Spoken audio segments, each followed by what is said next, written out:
Boa noite. Boa noite. Não sei se eu não sou muito bom com o microfone, hora sobe, hora desce, é meio complicado. Queria agradecer em nome da presidente Márcia Luísa Casar, do CRC São Paulo, o convite feito pelo presidente José Augusto em poder estar aqui, poder ajudar, né, essa relação entre conselhos. É importante, a gente sempre tem dúvidas, tanto o CRC como o próprio Cresce pode sempre ajudar demais conselhos e a gente tem que sempre manter essa parceria que é muito importante, ainda mais falando de assuntos polêmicos como que é a Admob que nós vamos falar hoje, né? Então, realmente sempre tem a dúvida, vocês leem a lei e a lei não está sempre muito clara a respeito do que tem que fazer, como declarar, quem tem que declarar, como incide a multa, em que momento vai ser cobrado, será que eu vou ser autuado, será que eu vou para a malha fina? E aí vocês precisam estar cientes e cada vez mais ligados ao que assessorar o cliente de vocês para dar todo o suporte e assessoria. Basicamente, queria explicar um pouquinho para vocês a estrutura do CRC São Paulo hoje. Nós temos 72 conselheiros, 143 delegados espalhados em 645 municípios. Temos mais 198 funcionários que dão todo o suporte interno e para os conselheiros. Profissionais ativos hoje, 151 mil. E esse número ele tende a crescer ainda mais devido à demanda e à procura de profissionais na área contábil. E no Brasil, um pouco mais de 530 mil profissionais. Então, para vocês terem uma ideia, a estrutura e a complexidade que tem de profissionais no mercado para poder dar toda a assessoria para os seus clientes. Eu acredito que não é diferente no Cresce. O volume é grande e a demanda também é bastante grande e a procura desses profissionais capacitados, com certeza, é grande, é importante. Dentro daquela estrutura, então, aqui estão os nossos objetivos, que é orientar, normatizar e fiscalizar. Então, dentro dos profissionais que estão nível São Paulo, nós temos a obrigatoriedade de orientá-los, supervisioná-los, né? Passar as diretrizes de como proceder profissionalmente e, consequentemente, fiscalizar aqueles que não estão seguindo as normas corretamente. Hoje o tema Admob. O presidente José Augusto até comentou para a gente, num segundo momento, falar de lucro imobiliário, que aí nós estaríamos falando de uma declaração mais complexa, mas Admob, para nós contadores, a gente fala, é fácil, é simples, mas não é. Você vai verificando os campos, as informações, e um preenchimento errado, ele pode gerar consequências grandes, muito grandes e graves, porque é uma cadeia. A Admob, não só a Admob, para vocês terem uma noção, para quem não está a par de todos os cruzamentos que a Receita Federal busca, aqui é uma parte das informações que ela quer saber, que é em relação a aquisições de imóveis, investimentos, comissões em relação a locações, basicamente é isso que ela quer saber. O público-alvo que utilizou movimentações relacionadas a transações imobiliárias, ela quer saber em cima dessa declaração. Fora ela, nós temos uma conhecida velha, que é a DIRF, basicamente todo mundo tem conhecimento, que é todos os rendimentos de trabalho profissional de CLT, autônomo, prestadores de serviços, que houveram retenção na fonte ou com renda superior a R$6.000, também precisam declarar. A Receita vai ter a informação do quê? De todas as remunerações que o funcionário ou empregador ou prestador teve como base receita. Temos outras declarações de outros segmentos, por exemplo, a DIMED, que é ligado a parte de medicina, convênios médicos. Então, toda a receita relacionada a hospitais, a clínicas que tiveram receitas, seja ela particular ou seja por convênio, eles também são obrigados a declarar essas receitas. E aí vai se fechando o cerco. Por quê? Porque aí, no final de tudo isso, a pessoa jurídica, ela vai entregar uma declaração para a Receita Federal. Hoje ainda está separado, mas tudo vai ficar numa só, que é o SPED contábil fiscal e o SPED contábil normal, que é o livro diário com todas as transações que a empresa teve. Então, toda a movimentação que houve das empresas nas suas escriturações contábeis, pessoa jurídica, vão estar lá e vão estar amarradas exatamente com informações já declaradas nessas outras informações que eu relatei a vocês. E acredito que o maior cliente de vocês, a pessoa física, que tem a declaração do imposto de renda. E ela vai também informar tudo aquilo que aconteceu, tudo que ela comprou de imóvel, tudo que ela recebeu, ela pagou de aluguel, e a Receita fechou o cerco nesse sentido. Ela já sabe quem está declarando correto e quem não está declarando correto. Desde a CPMF, nós já estávamos sabendo que a Receita Federal já tinha praticamente todas as informações que ela precisava, porque na CPMF ela verificava exatamente todas as operações financeiras que ocorriam na conta bancária, e lá ela tributava a sua taxa. E ela queria ser ousada, ela queria já, em cima dessas operações financeiras, ela já queria pré-preencher a declaração de imposto de renda da pessoa física, uma vez que eu sei tudo o que aconteceu com a vida do contribuinte pessoa física, nada mais justo de eu só, então, entregar a declaração para ele e falar, está certa a informação ou não está certa. Ainda ela está segurando essa informação. Ela não está divulgando isso, mas a gente já sabe que está pronto, está no gatilho para que isso venha a acontecer. Então, nos dá mais responsabilidade em poder preencher as declarações, e a DIMOB não sai disso, a importância de declarar corretamente, porque a ponta, até o final da ponta da informação tem que ser a mesma informação, não pode ser diferente. Deixa eu passar aqui.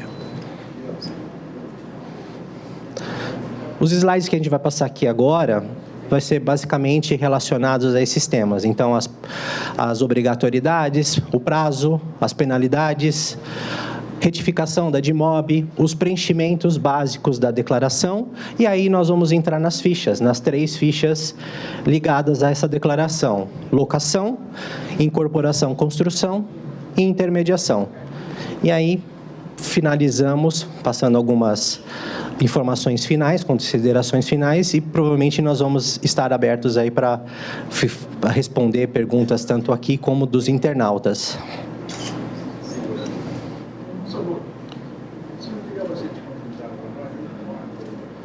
Eu não sei como que é o procedimento, para mim não tem problema disponibilizar, não tem problema nenhum. Só teria que ver com relação ao procedimento da casa se isso vai ser disponibilizado via portal, alguma coisa nesse sentido. Se esse material vai ficar disponibilizado. Vai ficar no site do Cresce. Bom, a DIMOB deve ser apresentada pelo estabelecimento matriz, ou seja, as informações, quem tem filiais, precisam ser consolidadas. Não entregar por sufixo diferente de 0001. As operações que deverão ser entregues: operações de construção, incorporação, loteamento e intermediação na aquisição, alienação, no ano do que foi contratado. Os pagamentos efetuados no ano, discriminados mensalmente, decorrentes da locação, sublocação, intermediação de locação, independente do ano em que a operação foi contratada. Então, entrando até um pouquinho mais nos próximos slides, basicamente nós estamos falando o quê? Toda a parte de locação, sublocação, independente de quando ela aconteceu, todo ano tem que ser declarado contrato por contrato. Independente que se firmei um contrato em 2017 e o contrato está vigente, ele continua tendo a operação entre locador e locatário e o intermediante, que é a imobiliária em relação à comissão, precisa estar declarado corretamente em cima do seu pagamento relacionado ao mês da competência. E nas operações de incorporação, loteamento e intermediação, essas são exatamente no momento em que foi contratado.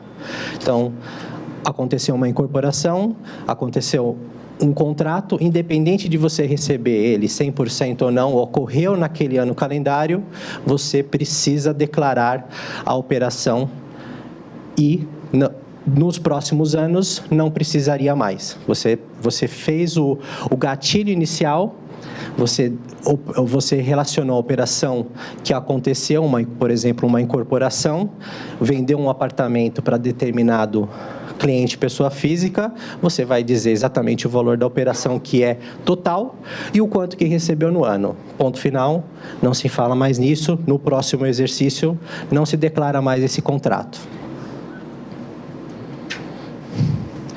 Pessoas jurídicas e equiparadas. Aqui a gente vai falar exatamente de um caso polêmico, que é o quê? Quem é obrigado a entregar essa declaração? Primeiramente, as que comercializarem imóveis que houverem construído, loteado ou incorporado para esse fim. Então, ela precisa ter em sua atividade o objetivo principal de comercializar imóveis novos, incorporar e etc., tanto para pessoa física como para jurídica. Que intermediária aquisição, alienação ou aluguel de imóveis, que aí basicamente é a atividade fim da imobiliária. Ela está diretamente intermediada em parceria com o incorporador ou não, e a tratativa dos seus contratos de locação e sublocação. O item C, da sublocação de imóveis, e as constituídas para construção, administração, locação, alienação de patrimônio próprio. Ou seja, aí entrou um assunto polêmico que isso bateu não só aqui no Cresce. Foi em vários locais, porque muitas empresas, principalmente aquelas holdings patrimoniais, eles tomaram um susto. Eu falei, bom, eu montei uma empresa familiar só para mim poder trazer o patrimônio que estava na pessoa física para a jurídica, ficar mais barato a locação, porque a tributação é mais cara na pessoa física. E agora eu tenho que entregar essa bendita de MOB. Então, foi dos pontos polêmicos que alcançou uma quantidade maior de pessoas obrigadas a entregar essa declaração. Pessoas jurídicas equiparadas que comercializarem imóveis, houverem construído, loteamento ou incorporado. Então, a gente já comentou sobre isso, né? E que teve a intermediação de terceiros, porque são aquelas operações triangulares. Uma constrói ou incorpora e o terceiro, a imobiliária, faz a intermediação. Pessoas jurídicas constituídas para construção, administração ou loteamento, patrimônio e seus condomínios são obrigados a apresentar a DIMOB relativamente às operações a partir de 1 de maio, exceto aquelas que tratam a administração, a alocação, a alienação de patrimônio próprio, que começou a ser a partir de janeiro de 2016. Isso aqui é um pouquinho mais... 2006, desculpa.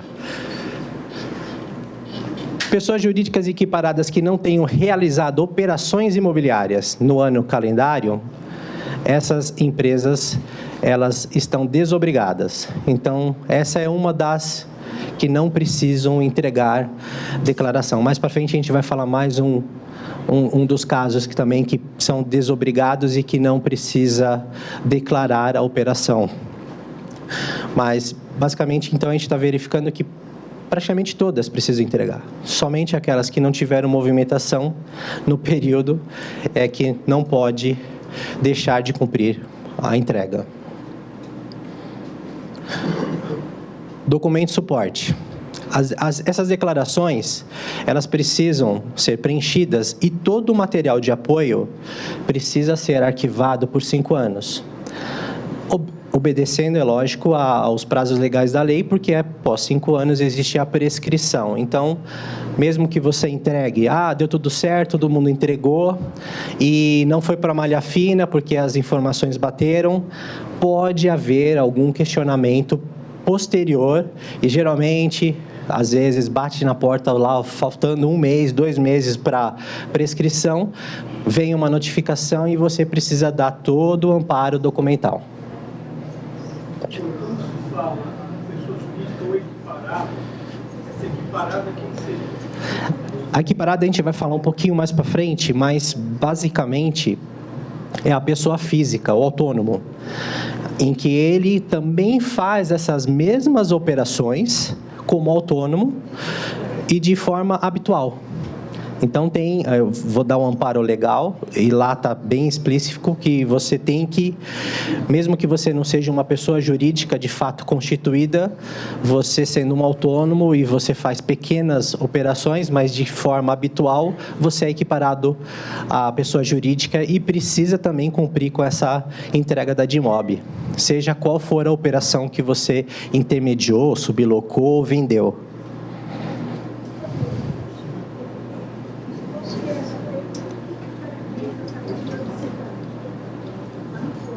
A periodicidade, ela não dá exatamente exemplo de o tempo habitual que você faz a operação, mas existe na lei que ela fala que você não teria que ter um espaço entre uma operação e outra de 60 meses. Ou seja, você não vai esperar 5 anos para fazer uma outra operação. Realmente, quem está no métier, quem está fazendo as operações, ele faz geralmente 1 mês, a cada 2, 3 meses, não foge disso. Deixa? Tá. Vamos deixar mais para o final, a gente passa? Tá. São bastante slides, eu vou tentar ser rápido para a gente poder ter tempo suficiente aí no final da palestra para poder responder todas as questões. É importante isso, viu, gente? Porque muitas empresas se encerram, imobiliárias fecham, e aí fica aquela coisa de onde está o documento? Com quem ficou? Na lei, o Código Civil é bem claro, quando se encerra uma empresa, a obrigatoriedade da guarda dos documentos fica para um dos sócios, ou ambos. E isso tem que ser dito em contrato, no momento lá do distrato social. Então, encerrou a empresa, tudo bem, se encerra nessa data, e a responsabilidade da guarda dos documentos fica para fulano de tal, e aí fica bem claro, porque é para essa pessoa que a Receita Federal ou quem for solicitar vai cobrar essa informação. Prazo da DIMOB. Eu não sei se eu estou atrasado ou adiantado, mas ela é sempre no último dia útil do mês de fevereiro. Então, sendo um ano no dia 28 ou no dia 29, você tem que respeitar o último dia útil, sendo ele até às 23h59 minutos e 59 segundos. Meia-noite, encerrou o prazo, não dá mais para entregar. Essa nota é importante porque existem os casos também, não só do encerramento da empresa, mas existem os casos de incorporação, cisão, ou sucessão, fusão, ou sei lá, ou geralmente acontece entre empresas do setor. Nesse caso, ela não se espera o prazo do último dia de fevereiro do ano subsequente. Tem que se entregar até o último dia útil do mês subsequente ao fato ocorrido. Então, incorporou agora em maio, eu tenho que entregar até o último dia útil de junho. Então, imediatamente, essas informações têm que estar prontas. Não dá para esperar, elaborar, virar o ano para poder ter tempo para entregar a declaração. Você tem, então, no mínimo, 30 dias para captar as informações e entregar sobre um evento especial. Nós vamos entrar na ficha e aí vocês vão verificar que tem um campo específico para vocês relatarem essa informação. Penalidades. É aqui que começa, né? a gente está falando aqui que pela não entrega da declaração deu meia-noite, você já começa a pagar uma multa de R$5.000. Ou seja, a Receita ela dá um descontinho. Se vocês entregarem a declaração depois, posterior ao prazo, e ela te dá um prazo para pagar essa multa, você tem um desconto de 50%. Então, você vai acabar pagando R$2.500. Ela é boazinha. É interessante falar, não sei, vocês devem estar mais a par do que eu, mas a Admob, ela originou-se de uma fiscalização que teve em 2003, no segmento imobiliário, onde ela pegou os 500 maiores escritórios, empresas de incorporação imobiliária, e aí eles só verificaram que deixaram de recolher imposto, naquela época, mais de R$1 bilhão. E aí ela viu a necessidade de se criar a Admob para dar até orientação e todos saberem como informar e declarar para que ela tenha conhecimento das receitas que não tinham sido declaradas naquele período. Fora a não entrega, aqueles que entregaram informações omitidas, ou inexatas, ou incompletas, ela dá uma multa de R$100.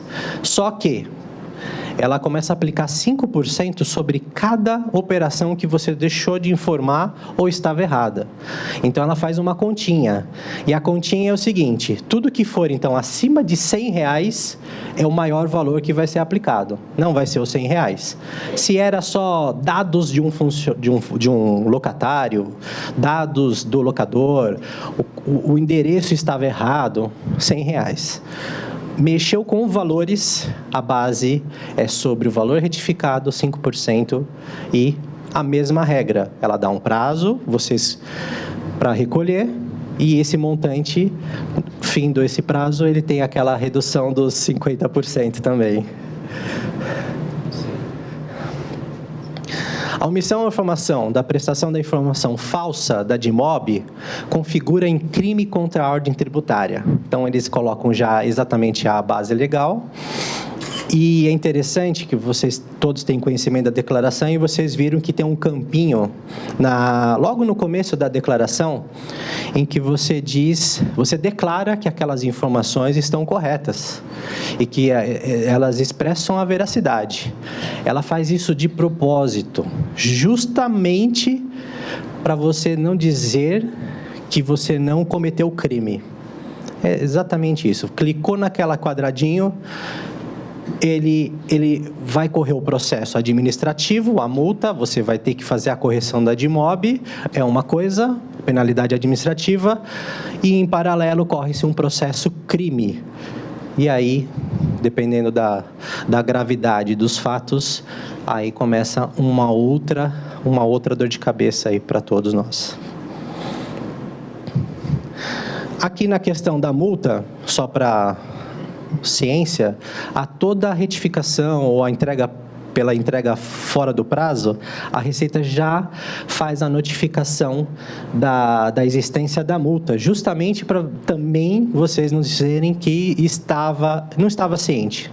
Não sabia que tinha multa, não lia, na lei não estava clara. Então, entregou a declaração atrasada, automaticamente sai uma notificação e embaixo ela fala: olha, a sua multa é de R$5.000, pagando até a data X, você tem um desconto de 50%. Admob retificadora.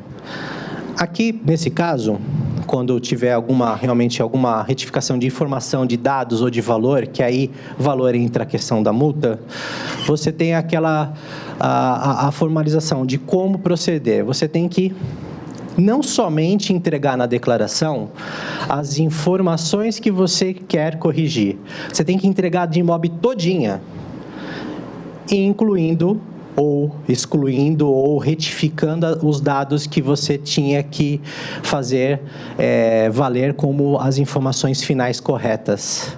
E aí se entrega novamente. Por quê?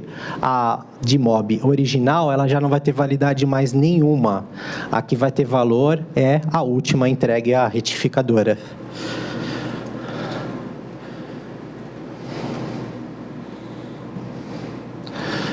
Aqui fala de novo na questão da retificadora, né, que ela vai se substituir integralmente.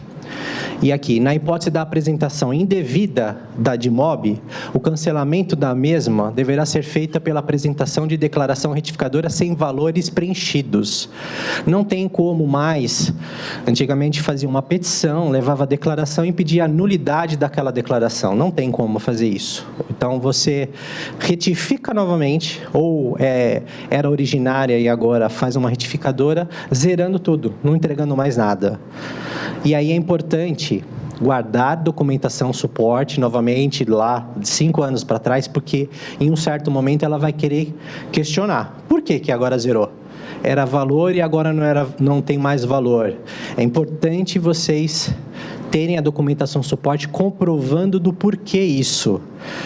É interessante. Como eu aconselho meus clientes? Eu tenho um cliente imobiliária, incorporadora, construtora. Eu sempre peco por mais. Então, geralmente, o que eu peço para o cliente fazer? Ele faz uma ata de assembleia extraordinária. Ele chama os sócios, todo o conselho que precisa, se tem conselho fiscal, ele nomeia as pessoas, faz uma convocação extraordinária e lá relata, olha, tivemos que fazer uma retificadora porque os fatos que foram declarados, eles eram oriundos do ano anterior e não tem obrigatoriedade de declarar novamente. Aí, então, todo mundo vota, todo mundo está ciente. Eu coloco isso também em notas explicativas.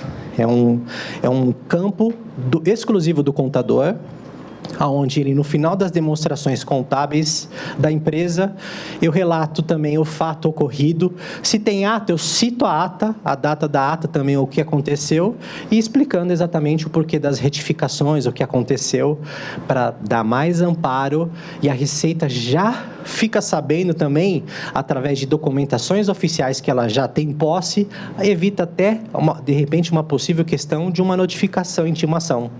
Ela já está com a informação e ela já está verificando o porquê que aconteceu esse fato, sem precisar me notificar. Local de entrega.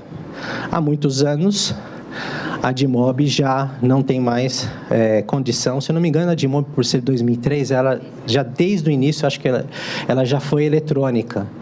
Então, não tem mais aquela questão do imposto de renda, pessoa física, jurídica, que ia lá na Receita, batia o carimbinho, só pela internet. Não tem como, não tem outra forma de você entregar ela. Existem alguns casos, até é interessante dividir isso com vocês.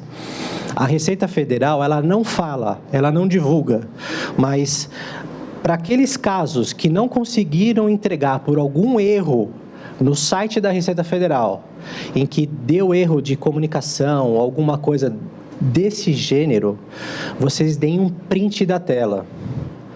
Guardem esse print e façam uma petição junto com a declaração, entregue fora do prazo, pedindo a nulidade da multa. E, geralmente, a Receita Federal acata, porque ela vê a quantidade de empresas que vão relatando a mesma informação.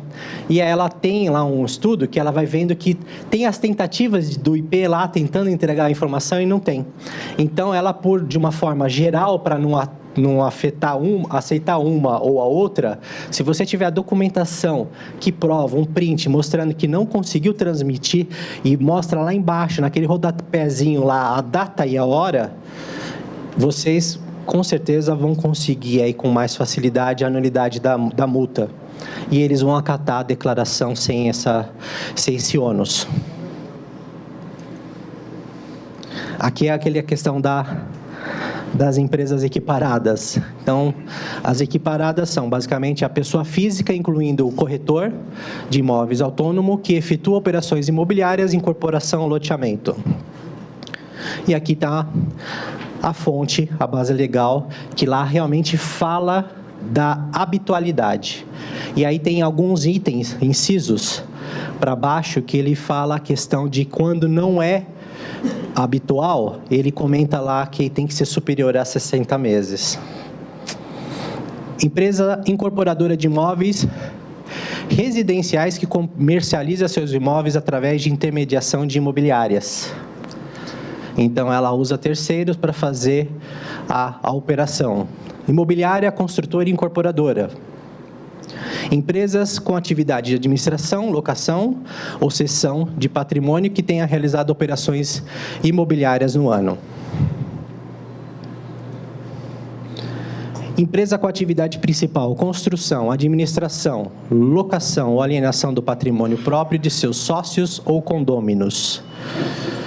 Empresa cuja atividade for administração, locação, cessão do seu patrimônio e tiver feito operações imobiliárias no ano de referência, está obrigado a apresentar de IMOB. E se utilizar dos serviços de imobiliária, está também obrigada a apresentar de IMOB. Empresa que, durante o ano de referência, somente recebeu comissões sobre aluguéis, cujos contratos são de anos anteriores. Lembra que eu falei no começo? Você tem um contrato que ele já está com renovação automática e continua lá a negociação entre locador e locatário. Você, todo ano, precisa estar continuando a informar essa informação, porque ela é a base da receita que vai ser declarada no final do ano também por outra declaração. Tem que bater essa informação. Construtoras que apenas trabalham com empreendimentos a preço de custo, regidos pela Lei 4.591.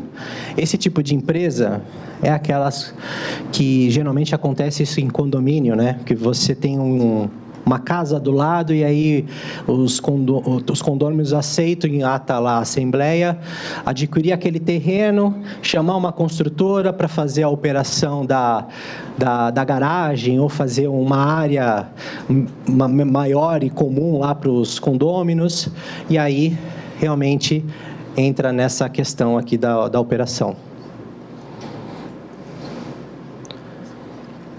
Abertura da nova declaração. Então, aqui já começamos a entrar no preenchimento inicial da declaração. Então, toda a declaração, no momento que você instala ela, através de um download do próprio site da Receita Federal, a primeira opção que vocês precisam acessar é nova, dentro da declaração.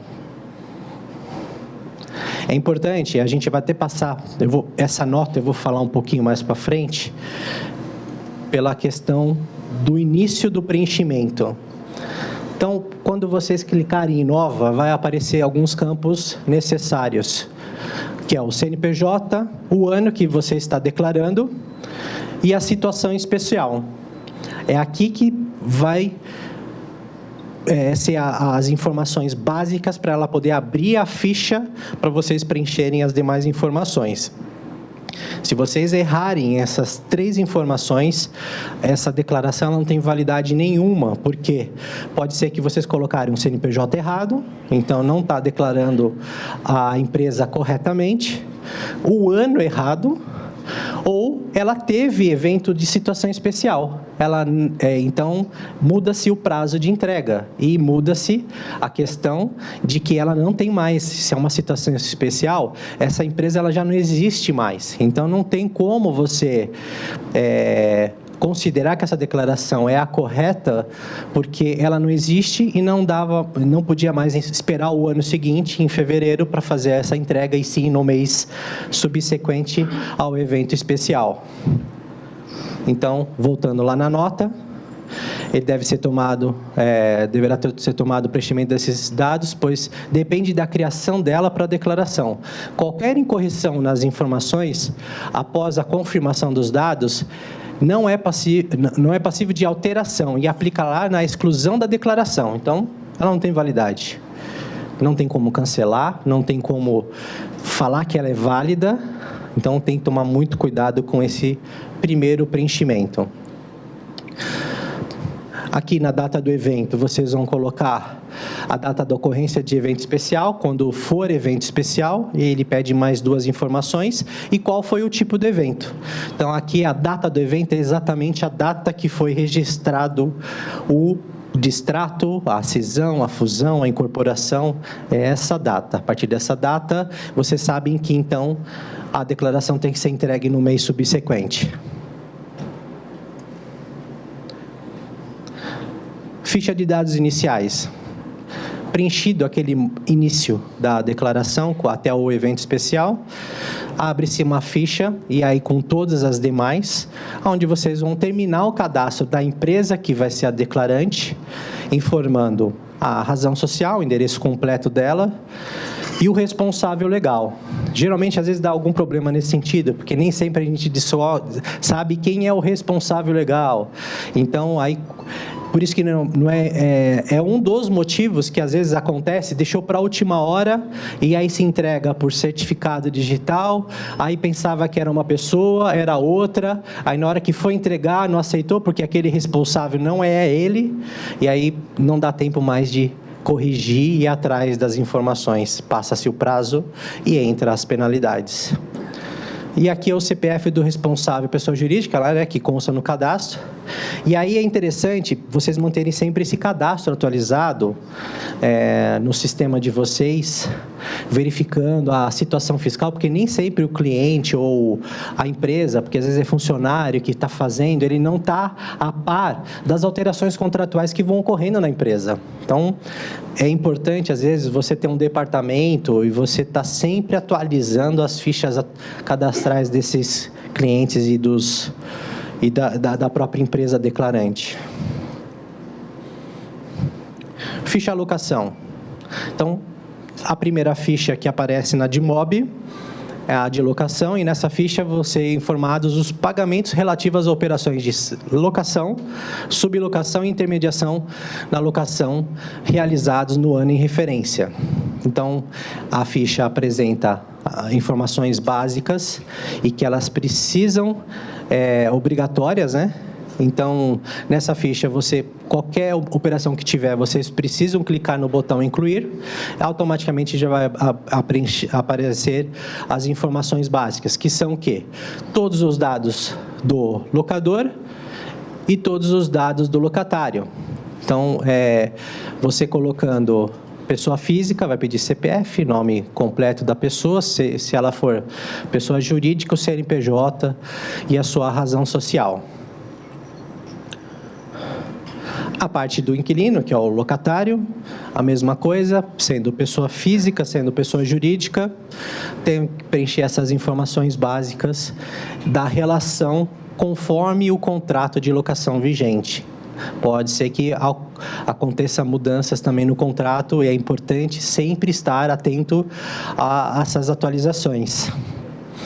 Aqui é importante também falar, pode ser que seja alguma dúvida com algumas pessoas, quando o inquilino ele é domiciliado fora do país. Às vezes o contrato dele está em nome dele, mas quem mora lá é a mãe, a tia, e aí você fica naquela questão, poxa, mas ele é domiciliado fora do exterior, ele não tem CPF, ou ele era brasileiro, mas ele já deu saída definitiva.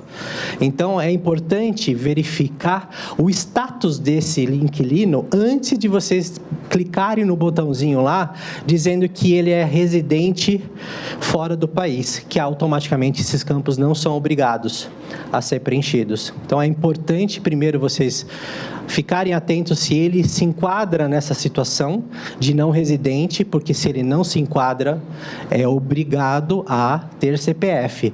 Ah, mas eu não tenho CPF. Vai ter que tirar. Você vai lá no correio, é rapidinho. Sai na mesma hora o CPF. Aqui é mais uma informação de que pode ter retificadora ou não tem a informação, não tem o CPF, e aí pode fez na última hora e pode ultrapassar o prazo e aí incidir multa.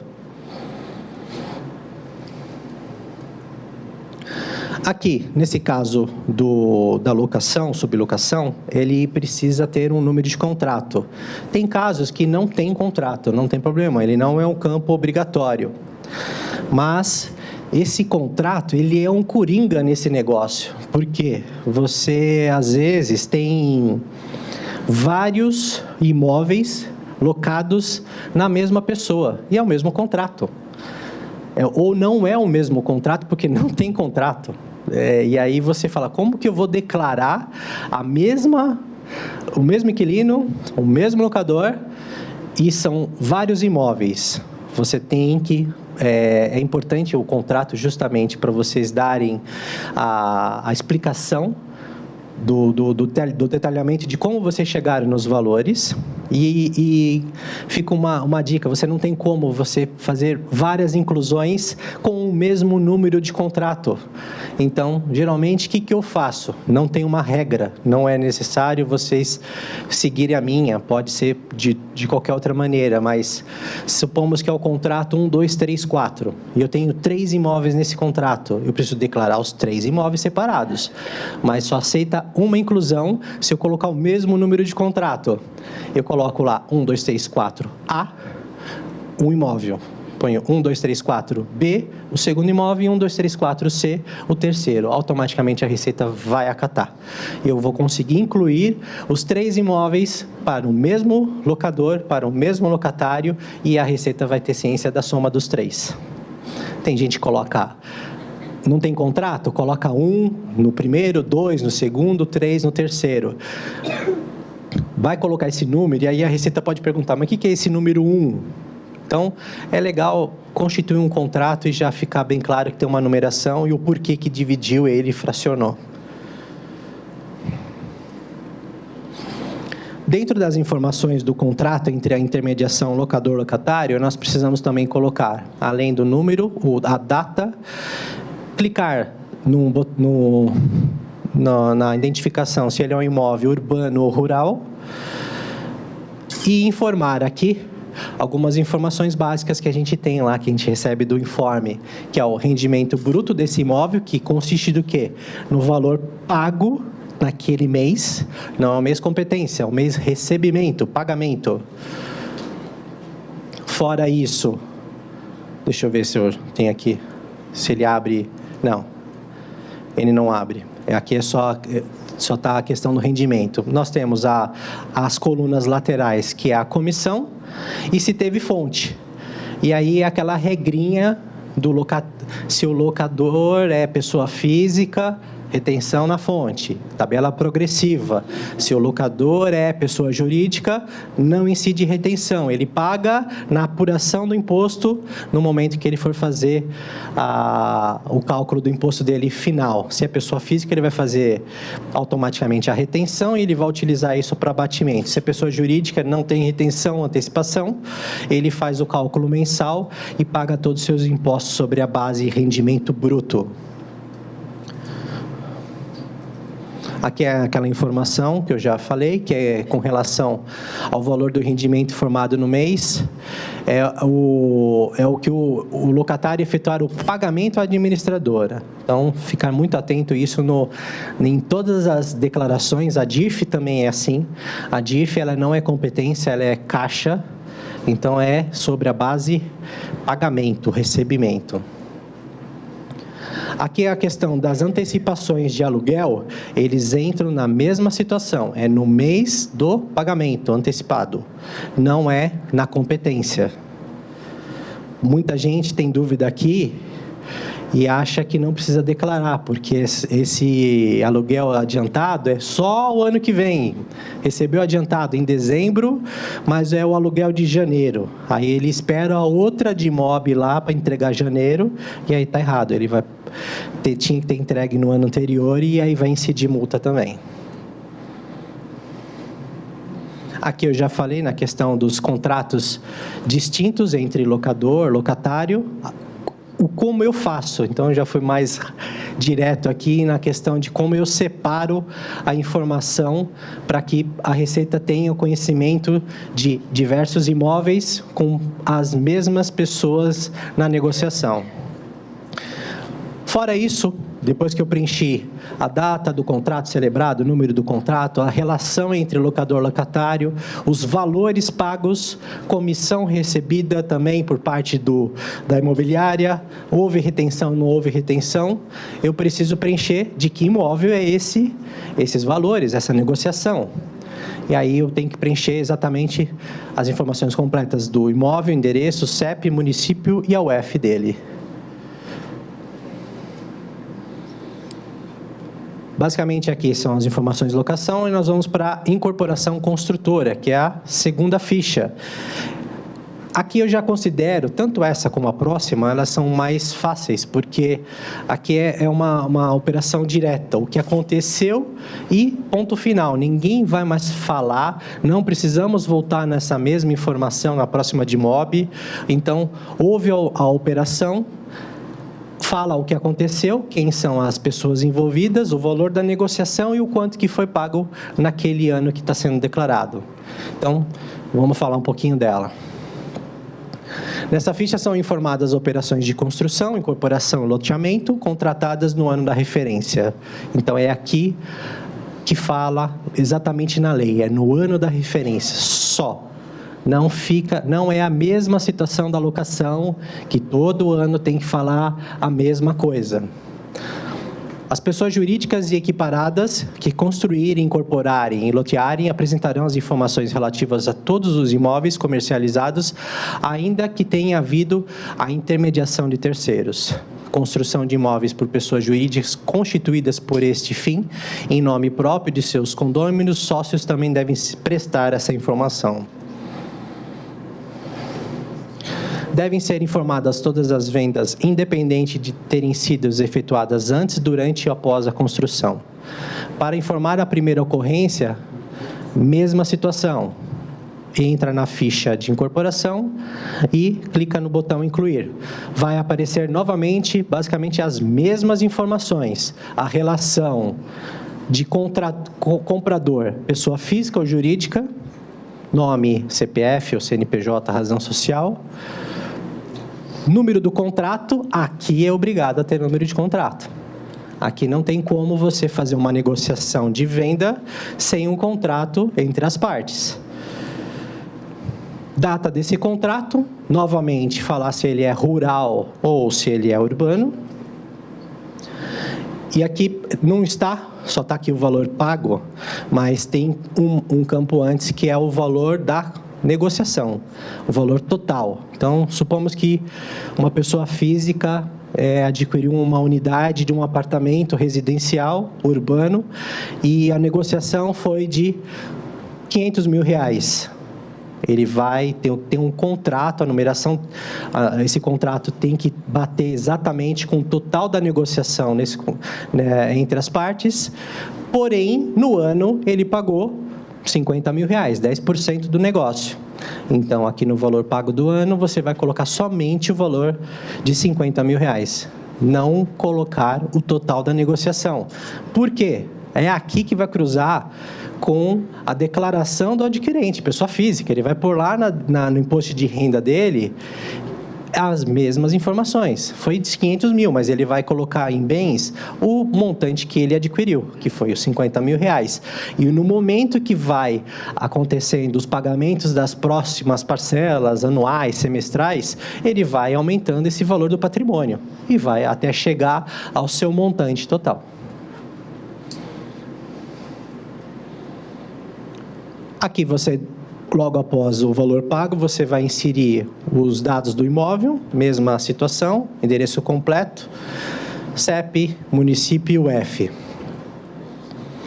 Toda a operação que tiver incorporadora, principalmente, ela tem muito mais operações. Então, se ela está fazendo uma incorporação, ela deve ter vendido inúmeras unidades naquele ano. Então, aquela mesma regrinha, ela tem que ter um controle para poder incluir a cada operação que teve no ano, ela vai fazer uma inclusão e incluir as informações do novo, da outra unidade que foi vendida e as informações entre as partes, comprador, vendedor, qual que é a unidade. Geralmente o imóvel, os dados do imóvel é igual, mas o que vai prevalecer de diferente é o contrato e a unidade que foi negociada entre as partes. Ficha intermediação. Aqui é basicamente a negociação de uma venda de alguma unidade imobiliária em que houve a comissão por essa intermediação. Então, aí, bastante, acho que pessoas aqui envolvidas é o que acontece mais, é o famoso 6%, né, que ninguém quer pagar. Dentro dessa intermediação, você tem o quê? As mesmas informações, a relação entre as partes, entre vendedor e comprador, em que vai ser pessoa física ou jurídica. Nós vamos colocar número de contrato, porque é outra negociação, é uma aquisição também de um imóvel, é um investimento, é obrigado a ter contrato. E a mesma regrinha que eu falei lá na locação. Pode ser também que naquele contrato a pessoa resolveu comprar 2 unidades. Ou ela comprou uma unidade, já vinha com 2 vagas e ela quer mais uma vaga de garagem. Então, vai aumentando as informações e você está no mesmo contrato. O que a gente faz? Costuma colocar aqui. A gente consegue usar o mesmo número de contrato e quer fazer a identificação de cada imóvel compreendido dentro daquele instrumento, eu separo dessa maneira. A, B, C, D, I e assim por diante.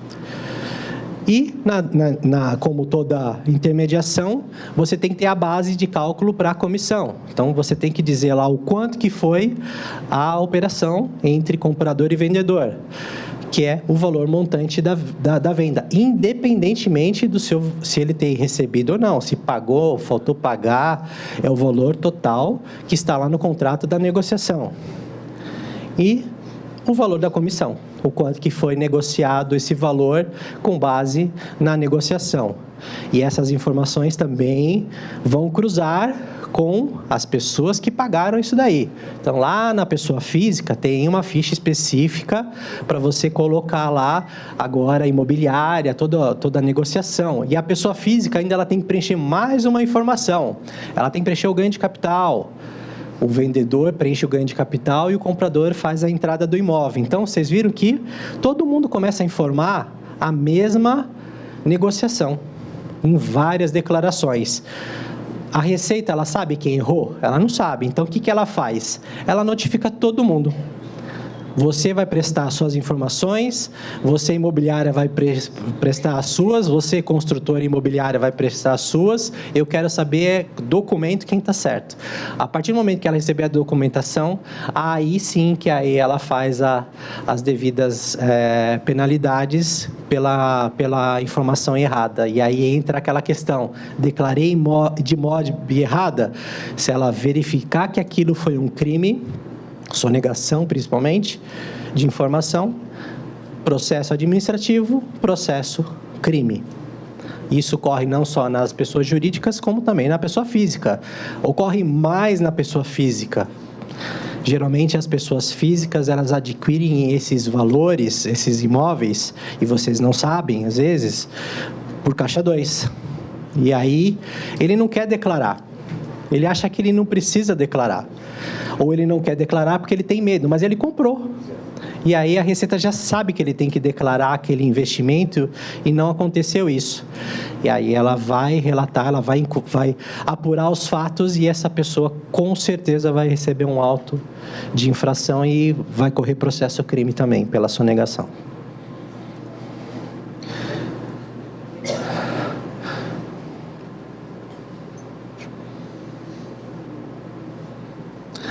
Agora aqui a gente vai começar a entrar em algumas disposições, e aí eu vou relatando aqui alguns casos para vocês verem quem está obrigado e quem não está obrigado. E vocês vão ver que basicamente todos estão. Todos estão. Quando a pessoa física efetuar incorporação, loteamento, aí nos termos da lei, ela estará equiparada à pessoa jurídica, portanto, obrigada a entregar de MOB. É aquela questão da pessoa física equiparada à jurídica. Se o corretor de imóveis autônomo estiver equiparado à pessoa jurídica, efetuar incorporação, loteamento, ele estará obrigado a apresentar a DIMOB. Então, aqui são alguns exemplos práticos. Os recebimentos no exercício de referência às vendas realizadas em anos anteriores não precisam entregar DIMOB, que é aquilo que eu falei. Somente continua declarando DIMOB locações de exercícios anteriores e que vão se renovando os valores, vão se tendo correção e tudo mais em cima do que foi estabelecido de alíquota no contrato, e os números vão mudando, mas é o mesmo contrato. Nas operações de venda, não. Aconteceu, não se fala mais nessa venda. Só vai falar no ano seguinte operações da venda que ocorreu naquele ano vigente. Empresa incorporadora de imóveis residenciais que comercializa seus imóveis através da intermediação de imobiliárias deve apresentar DIMOB. Porque muita gente acha que é só a intermediadora. Não. A incorporadora também informa. É aquele nicho. Todo mundo vai declarar. E aí tem que bater informação. A apresentação da DIMOB pela imobiliária, o que também é obrigatório, não dispensa à construtora o cumprimento da obrigação acessória. Empresa cuja atividade for administração, locação, cessão do seu patrimônio, está obrigada a apresentar a DIMOB, que é aquela questão das holdings familiares. As holdings familiares pegou muita gente de calça curta, eles achavam que não precisava. E aí caiu no colo mais uma obrigação e mais uma informação para declarar. E se houver contratação, uma intermediação dessa contratação, a imobiliária também declara a mesma informação. Empresa cuja atividade principal é a construção, administração, locação ou alienação do próprio patrimônio de seus sócios ou condôminos, também está obrigada a entregar a DIMOB. Imobiliária que efetuar apenas compra e posterior revenda de imóveis que não efetuou nenhuma intermediação, essa não precisa declarar. Então, o que acontece? Aqui, basicamente, são imóveis, não são imóveis novos, advindos de construção, de incorporação. Basicamente, aqui aquelas operações da revenda de imóveis usados e que vão acontecendo habitualmente. Se não houve intermediação, foi uma transação direta entre comprador e vendedor, é só entre eles, em declaração física ou na jurídica, que vai informar essa transação. Houve intermediação, o que vai acontecer? Todo mundo vai declarar. A amarração aqui da Receita, ela está bem clara que essa declaração ela quer pegar exatamente todas as operações que tiveram transação com imobiliária, com intermediador. O intermediador esteve envolvido, que são os representantes legais, as imobiliárias principalmente, os equiparados à pessoa jurídica, eles são obrigados a entregar. Não deve apresentar a DIMOB. Não é obrigado a DIMOB às empresas que não tenham realizado as operações imobiliárias, que a gente falou anteriormente. Ela está na atividade dela, só que ela não aconteceu nada. Não teve venda, não teve intermediação, não teve locação, nada, não precisa entregar. Aí, novamente, é importante dizer, documentação, guardem essa documentação, porque ela vai falar, opa, peraí, por quê? O ano passado você declarou X valores, esse ano nada. Por quê? E aí, o que acontece? Às vezes esquece. Às vezes teve operação de compra e venda e teve intermediação. E teve receita na entrega da declaração de imposto de renda à pessoa jurídica. Teve receita. Peraí, a atividade principal dela é essa.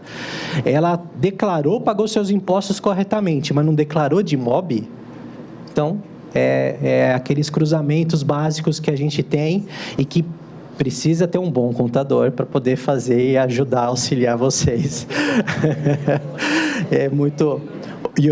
E assim, é a minha classe, infelizmente, a gente sabe que não tem 100% dos contadores não tem contador capacitado para poder orientar da melhor maneira e da forma correta. Isso é muito difícil, muito complicado. Tanto que e eles não estão tendo a observância de que o Código Civil é severo. Então, o contador, ele responde junto com o administrador da empresa.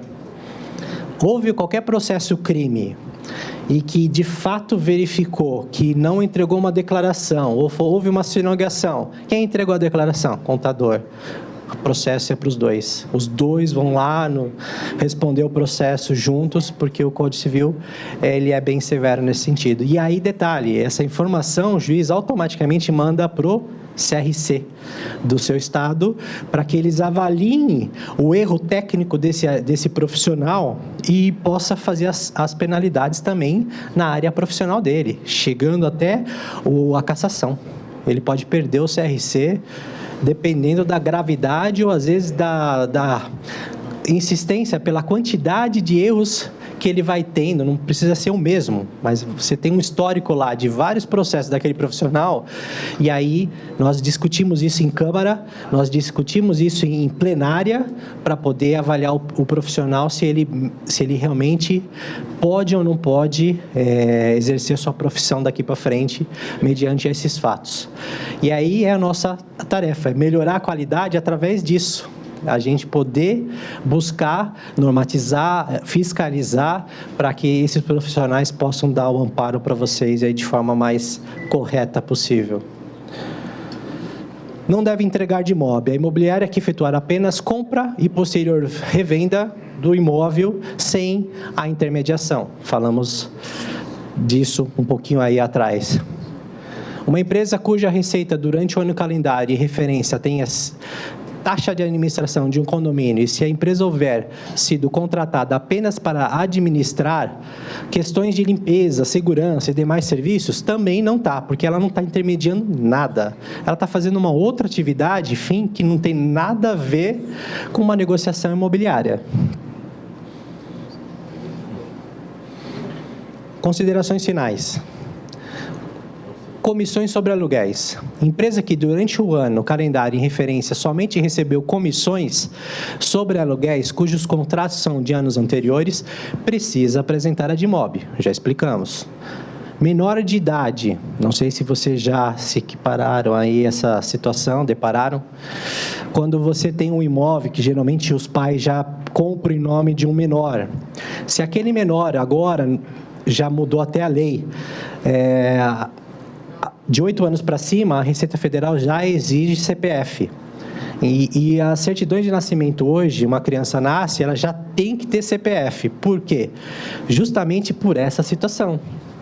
Porque muita gente, comprou o nome do meu filho e não tem nem CPF ainda, eu não vou declarar nada. Está errado?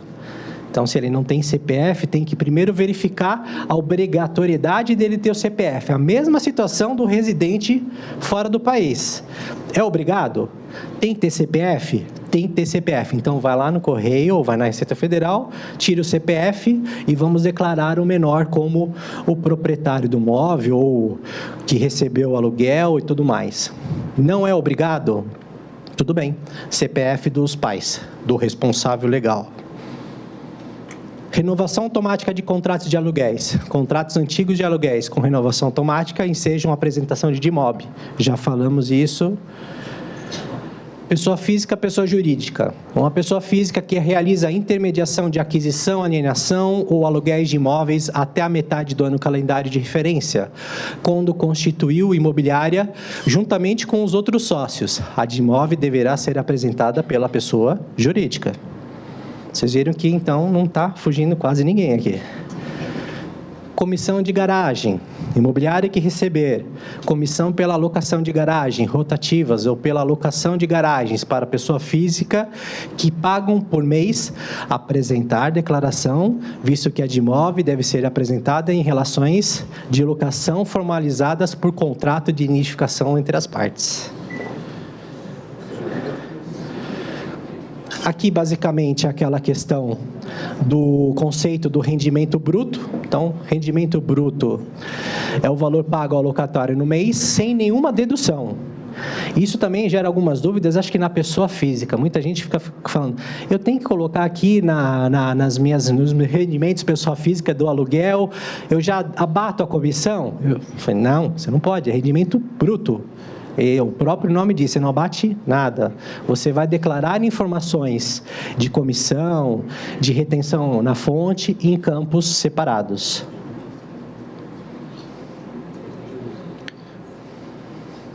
Valor dos acréscimos do pagamento de aluguel. O valor dos acréscimos moratórios integrará o rendimento bruto do aluguel e repassados ao locador. Casos de acréscimo não sejam repassados ao locador, esses integrarão ao valor da comissão receita da imobiliária. Neste caso, o valor correspondente à taxa de administração referente a esses acréscimos não deve ser somado à comissão. Então, não é a comissão, então não tem o que se declarar. Intermediação no aluguel.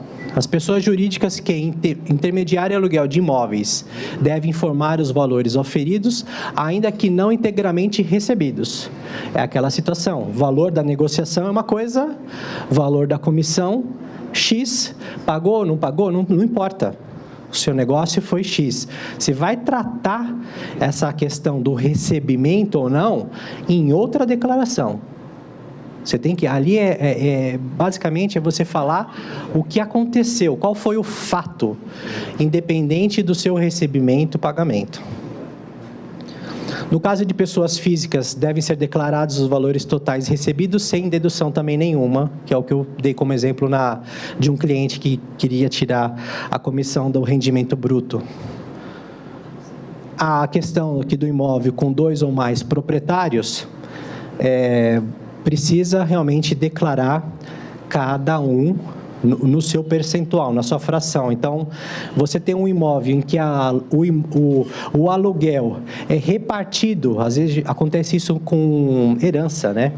Então, você tem que fracionar o quanto que cada locador vai receber e você tem que fazer uma inclusão dessa negociação para cada locador, porque eles também vão declarar a mesma informação. E vai receber o informe de rendimento de forma separada. Cada um paga o seu imposto sobre a sua fração. Intermediação na compra e venda. Em uma intermediação de compra e venda, se o contrato for assinado em dezembro, com previsão de pagamento tanto do valor do imóvel quanto da comissão, para janeiro do ano seguinte, a DIMOV deve conter as informações sobre a operação no ano em que foram contratados. Mesma situação. Juntou as mesmas informações, ele não pagou nada do imóvel, ele não pagou nada de comissão, mas ele fez o contrato assinado em dezembro, é em dezembro que vocês vão informar. Não vira-se o ano, não é sobre o valor do pagamento. Aqui está um pouco da bibliografia, de tudo aquilo que nós falamos. Então, a base legal do que se está regendo a questão da obrigatoriedade, de como preencher e tudo mais que eu falei aqui para vocês. Olha, é o seguinte, eu queria entender muito bem essa questão do porquê eu tenho que declarar no mês que eu fiz a assinatura e não quando eu recebo. Porque a declaração, eu entendo que as declarações todas são cruzadas, né? Isso. Inclusive, em questão de compra e venda, tem a questão do DOI, do cartório. Sim. Então, do banco, ele cruza tudo. Isso. Qual é o interesse em que seja declarado no mês do contrato? Porque, na verdade, essa declaração é específica para saber que houve uma transação, independente do recebimento. Você vai tratar essa informação. Por exemplo, se você for uma pessoa física e declara na sua física, você não vai ter caixa na sua declaração porque não houve recebimento. Mas já de fato houve um apontamento de que você vai receber uma comissão ou já recebeu. Entendi. Ela fica esperando você declarar. Entendi. Na verdade, então, ele quer saber se houve transação, não quer saber o valor. Se você está como pessoa física, o que você vai colocar lá em bens? Não recebi. Valor a receber da pessoa tal, referente à comissão, na intermediação, conforme contrato tal. Você vai colocar lá em bens, você tem um valor a receber. Recebeu? Você vai colocar lá em rendimentos tributáveis. Ó, rendimento da empresa tal, da pessoa física tal, aí você coloca todos os seus rendimentos ali declarados. É nesse momento que a Receita quer saber do valor, de fato, para ela te tributar. Enquanto você não receber, você não tributa nada. Exato. Mas a transação, a DIMOB é exatamente isso. Informação da transação. A operação. Houve negociação, declara. Só uma perguntinha. Sim, só. claro. No caso, eu faço o DIMOB da minha empresa. Sim. Mas eu posso fazer um contrato com o contador? Pode. Ele tem que ter um contador, fazer um contrato específico, porque o contador não faz nada para mim. Pode sim. Eu posso, então, É que acontece? Geralmente, tem contador que ele lança consolidado as informações. Mas se você tem um sistema em que as suas informações são lá, né? integradas com o sistema contábil, o contador tem condições de poder preencher a DIMOB para você, porque ele tem que ter as informações abertas. E é interessante o que o presidente comentou de disponibilizar a vocês um software para isso, porque realmente é muita informação. Isso é verdade. Então, o risco de ter controles manuais e errar no momento do preenchimento é grande. Então, você tendo, um RP, onde você está colocando todas as operações lá, bonitinha, lá do evento por contrato por contrato e tudo mais.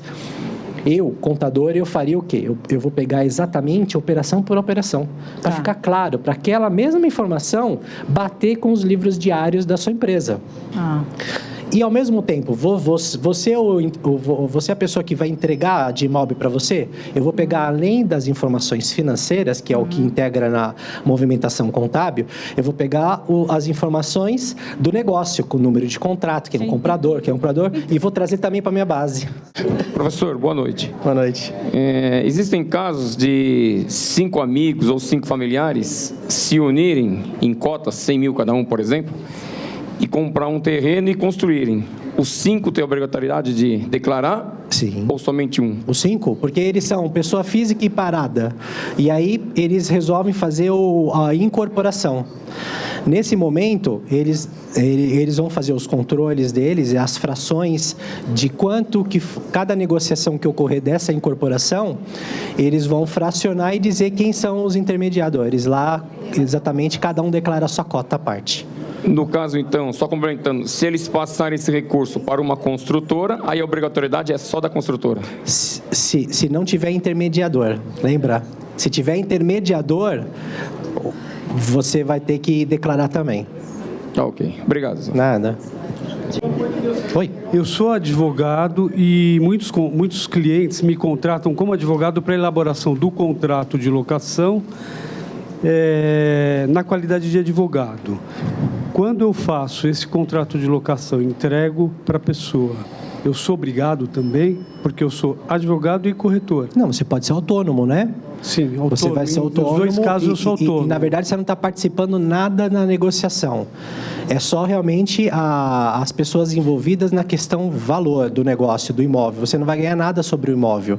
Você vai ganhar por um trabalho extra, porque pode ser facultativo ou não. Você não é obrigado a constituir um advogado para fazer esse contrato. Geralmente, as empresas contratam um advogado uma vez só, mantém um modelinho de contrato e dali para frente faz tudo, né? Então, o advogado não entraria na DIMOB.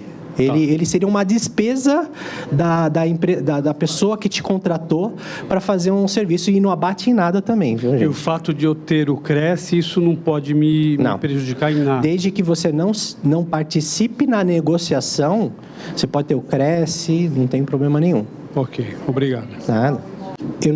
Eu deixei o material aqui, pode ser que vocês depois publiquem ou façam a própria gravação, depois vocês possam verificar. O CRC hoje ele está realmente em vários portais, então em várias redes sociais, para vocês terem uma noção da onde que a gente pode estar sendo assistido. E aqui é um Fale Conosco do CRC, para maiores dúvidas e que vocês precisem. Posteriormente, a palestra também eu deixo aberto, caso haja alguma dúvida que não foi resolvida ou discutida aqui, eu deixo aberto ao meu contato para que eu possa responder posteriormente. Eu queria agradecer o tempo aqui que eu pude explanar para vocês. A gente vai entrar agora nas perguntas, né, de tanto aqui como dos internautas, mas de antemão eu queria agradecer aqui o tempo de vocês em poder estar me ouvindo e eu poder explicar um pouquinho mais aí sobre a Adimob para todos. Obrigado.